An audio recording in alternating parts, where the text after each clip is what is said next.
আসসালামু আলাইকুম প্রিয় দর্শক, আশা করি সবাই ভালো আছেন আল্লাহর রহমতে। এইমাত্র পাওয়া আবহাওয়া অফিস থেকে আজকের সবচেয়ে গুরুত্বপূর্ণ খবর। ধেয়ে আসছে শক্তিশালী বৃষ্টি, জেলায় জেলায় ভারী বৃষ্টির লাল সতর্কতা। আজ থেকে টানা 5 দিন ভারী বৃষ্টি।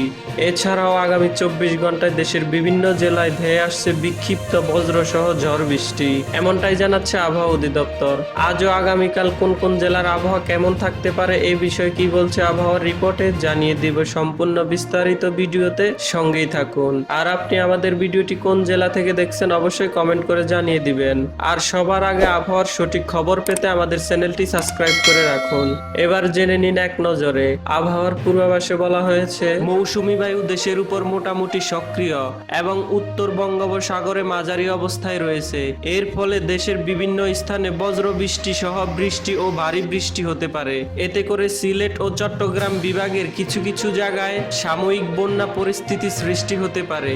এছাড়াও গত 24 ঘন্টায় সর্বোচ্চ বৃষ্টিপাত রেকর্ড করা হয়েছে সিলেটের শ্রীমঙ্গলে 142 মিলিমিটার, আর সর্বোচ্চ তাপমাত্রা ছিল খুলনার মোংলায় 36.4 ডিগ্রি সেলসিয়াস।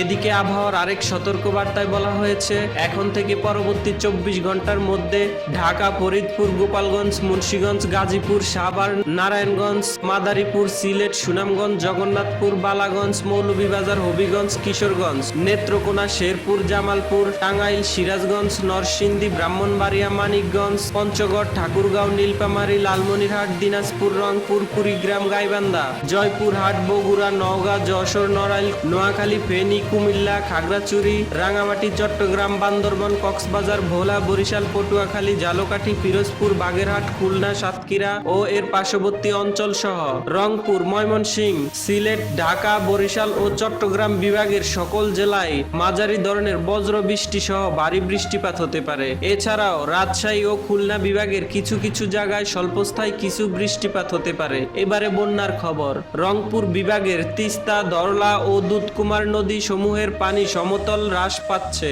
এবং বিপদ সীমার নিচ দিয়ে প্রবাহিত হচ্ছে। আগামী 3 দিন পর্যন্ত তিস্তা, ধরলা ও দুধকুমার নদী সমূহের পানি সমতল হ্রাস পেতে পারে। এই প্রেক্ষিতে লালমনিরহাট, নীলফামারী, রংপুর, কুড়িগ্রাম ও গাইবান্ধা জেলার তিস্তা নদী সংলগ্ন চর অঞ্চল এবং কতিপয় নিম্ন অঞ্চলের বন্যা পরিস্থিতি স্বাভাবিক হয়ে আসতে পারে বলে জানিয়েছেন বন্যা পূর্বাভাস সতর্কীকরণ কেন্দ্র। তাই বলা যায় আগামী 3 দিনের মধ্যে বন্যা পরিস্থিতি স্বাভাবিক হয়ে আসবে ইনশাআল্লাহ। সামুদ্রিক আবহাওয়া। পাবনা, বগুড়া, টাঙ্গাইল, ময়মনসিংহ, ফরিদপুর, ঢাকা, যশোর, কুষ্টিয়া, খুলনা, বরিশাল, পটুয়াখালী, নোয়াখালী, কুমিল্লা, চট্টগ্রাম, কক্সবাজার এবং সিলেট অঞ্চল সমূহের উপর দিয়ে পশ্চিম দক্ষিণ পশ্চিম দিক থেকে ঘন্টায় 45 থেকে 60 কিলোমিটার বেগে অস্থায়ীভাবে দমকা ঝোড়ো হাওয়া সহ বজ্র বৃষ্টি সহ বৃষ্টি হতে পারে। এসব এলাকার নদী বন্দর সমূহকে 1 নম্বর সতর্ক সংকেত দেখিয়ে যেতে বলা হয়েছে। এছাড়াও বাংলাদেশ আবহাওয়াবিদ ওমর ফারুক জানান, আজ সকাল 9টা হতে পরবর্তী 24 ঘন্টায় রংপুর, ঢাকা, ময়মনসিংহ, বরিশাল, চট্টগ্রাম ও সিলেট বিভাগের অধিকাংশ জায়গায় এবং রাজশাহী ও খুলনা বিভাগের অনেক জায়গায় অস্থায়ীভাবে দমকা হাওয়া সহ হালকা থেকে মাঝারি ধরনের বৃষ্টি সহ বজ্র বৃষ্টি হতে পারে। সেই সাথে দেশের কোথাও কোথাও মাঝারি ধরনের ভারী থেকে অতি ভারী বর্ষণ হতে পারে। সারা দেশে দিনের তাপমাত্রা 1 থেকে 2 ডিগ্রি সেলসিয়াস হ্রাস পেতে পারে এবং রাতের তাপমাত্রা সামান্য হ্রাস পেতে পারে। তো এই ছিল আমার হাতে থাকা আবহাওয়ার কিছু আপডেট। এমন ইন্টারেস্টিং ভিডিও পেতে আমাদের সঙ্গেই থাকুন। ধন্যবাদ।